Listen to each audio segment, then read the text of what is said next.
bit different. I'm working on some 200mm squares. I have a few national art shows coming up, so I thought it'd be better get cracking.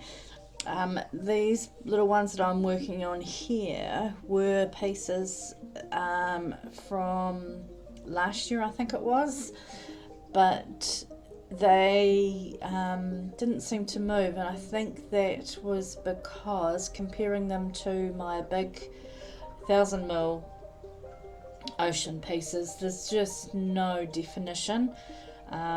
So yeah, I decided to have a play and go over them with something different.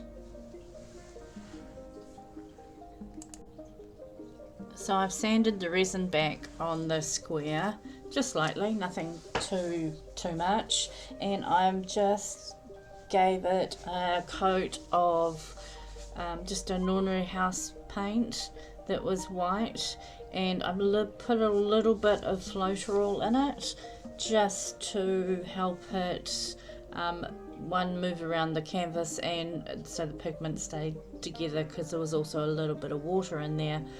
So when that was dry, I am just adding some Liquitex inks as the main brand that I'm using, and they're watered down to various colour depths, so I can get a little bit of a difference. Being summer here in New Zealand, I usually put the layers of ink on and then put it out in the sun to dry, and on this particular day it was raining, so I couldn't do that, so I got out the heat gun and thought I would see how it worked, and it worked pretty much like I thought it would, but on the upside it did actually create some nice shapes, giving some of the bottom layers a little bit of a weighted colour definition. So yeah, I thought that was actually quite cool. Most of these pieces have 4 to 5 layers, if not more, and I usually put a layer of, or 2, just depending, of resin in between. I find that it creates depth, and it just does something magical to the whole thing, I think. Couldn't think of the word I was thinking of. Anyway, so a lot of these colours I actually do mix with a little bit of black. I find that it just tones them down a little bit, and I really like that. So this colour here is a Donna Rowney colour. It's olive green, and I absolutely love it. Again, I usually add the black to it just to deepen it a little bit and to give more definition of a lighter green when I add it from the same container. Yeah, so as I said, it was not a fine day here in New Zealand, so these ones I have been drying under a halogen lamp, and they actually do dry quite differently compared to the sun. Yeah, so you can see the lamp here now, and I can see the ink evaporating.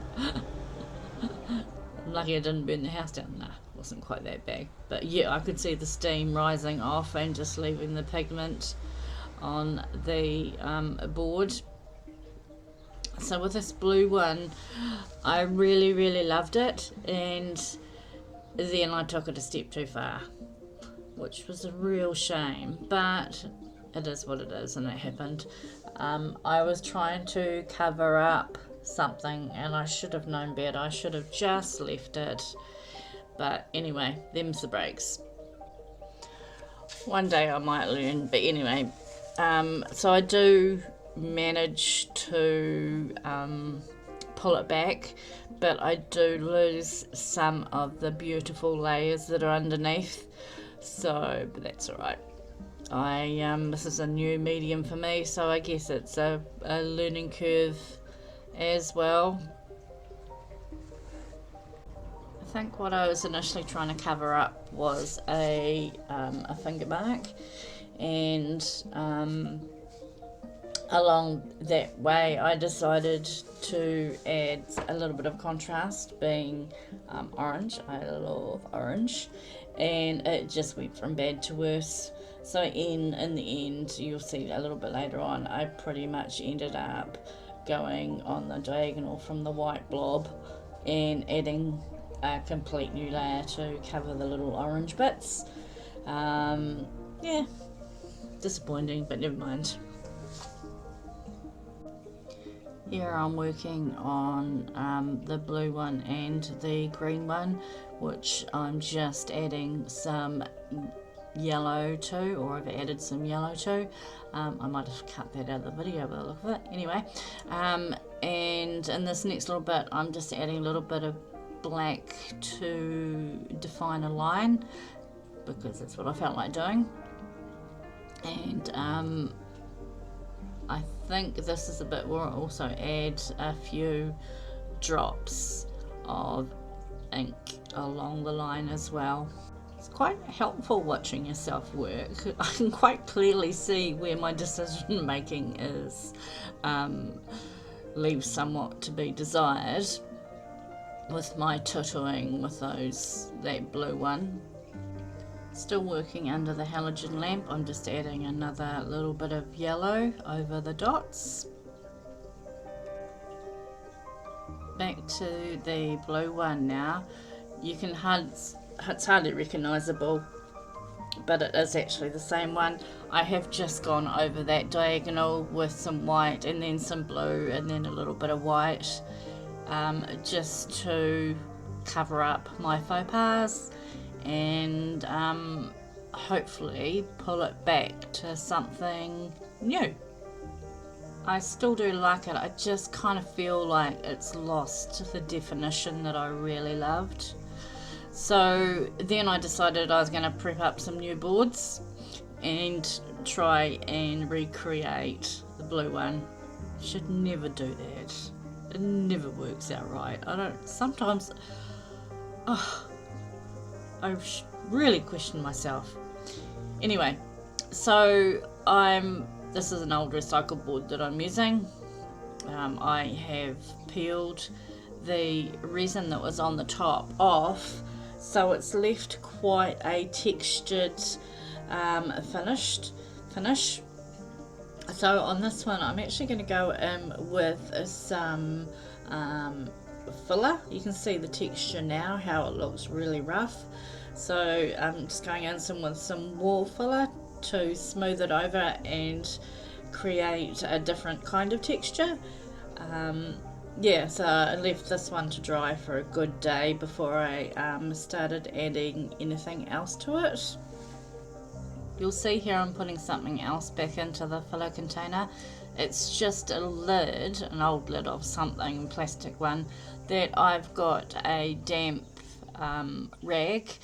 I find it just helps leaving a little bit of moisture in there, and the filler doesn't dry out as quick as it normally does. So here's my recreation of the blue one. You can see the below layers of ink, and then the layers where I've used the heat tool, and then the two blobs which have been under the halogen lamps, because you can see as the water's evaporating, it's leaving a like a tide mark. I'm going to put the blue one, the new blue one, aside for a tick, and I'm going to start on or continue on with the one that I put the filler on the front.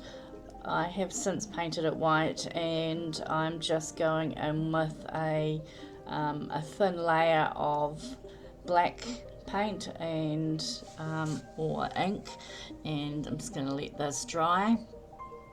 So now I'm going in with another couple of blobs, and I knew this wouldn't work when I did it, but that's okay. I mean, it has worked, but I knew that was too much for my liking. I'm not a big sparkly person, so, but yet I love resin. irony. Yeah, so you can see that it's dried quite what's the word, bright, like not brightly, but quite clearly dots, and I don't like it.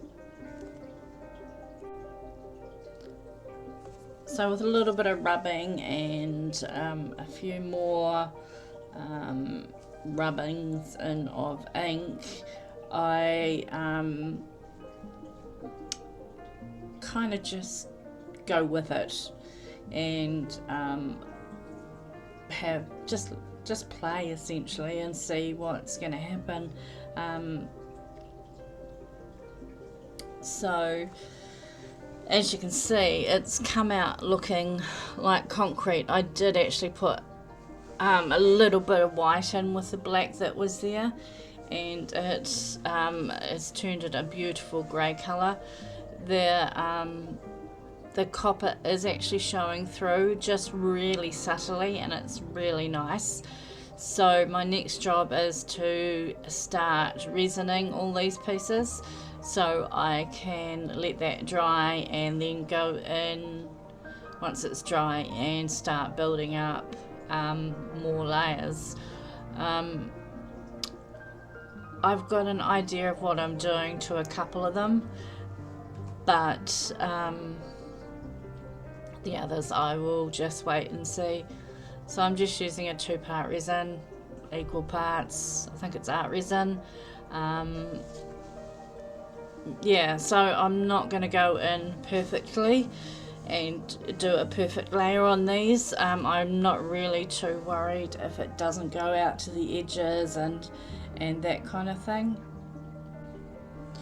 Did another little bit of a mark on the edge where I scraped off some paint, so I'm just trying to add a little bit of yellow to it before the resin covers it, so when I go in and play on the next layers it won't be so noticeable. So I do manage to do that quite successfully.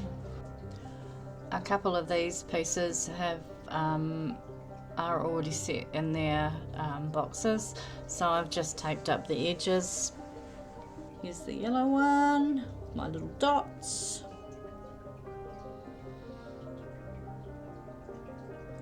The old blue one, and you might be able to see the copper in this one's just coming through the layers, and this is the new blue one. So roll on 24 hours. No, actually it's not that long, it's probably closer to 12, where these are soft but dry, and I've taken the tape off the edges, and you can have a better look of what the gloss does. So in the next video I will show you, it won't be as messy as this one, what I end up doing with them. So thanks for watching, and I hope you enjoyed it, and cheers.